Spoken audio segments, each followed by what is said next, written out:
Yan guys, malapit na siya. Masarap guys, wala. Hello guys, good morning.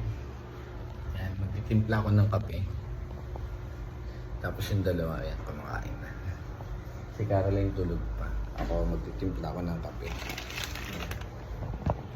Iinit lang ako ng tubig. Dito lang, ganito lang tayo. Simpleng buhay lang. Mas masaya yung ganito. Wait lang.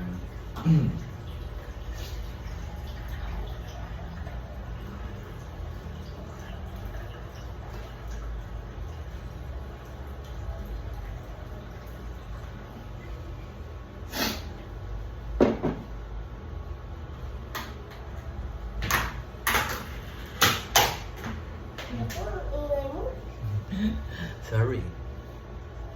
Tayo guys, mag-iinit muna ng tubig. So yun guys, kakapit tayo sa labas ng bahay. Almusal lang.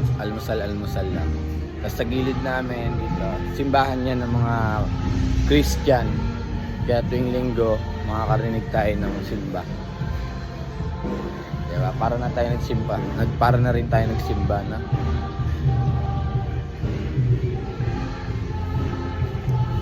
Puno ng nara sa bahay namin. Mas matanda pa sa akin yan guys.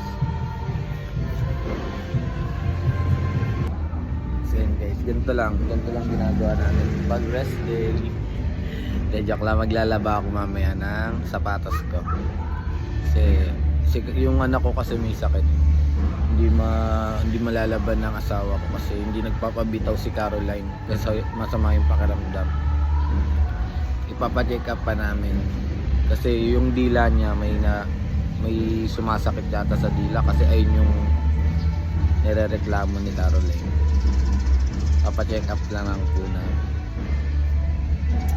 Mag-aalmusal lang ako, tapos mag-aasikaso na ako kung anong pwedeng gawin. Tahimik na buhay. Sen guys, magluluto tayo ng sinigang. Piprito ko muna yung baboy tapos tsaka ko siya ihahalo sa sabaw ng sinigang.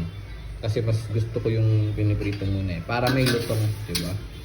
Tinimplahan ko yung baboy na yan tapos susunod ko yung pagbibisa ng sabaw. Huwag niyo po akong i-bash sa pagluluto kasi hindi naman po akong perfect na tao. Di ginagawa ko lang po yung normal na gawain namin na may hirap kasi mayayaman po kayo, kompleto po kayo sa sahod. Huwag niyo po akong ihuhusgahan. Thank you po, God bless sa inyo.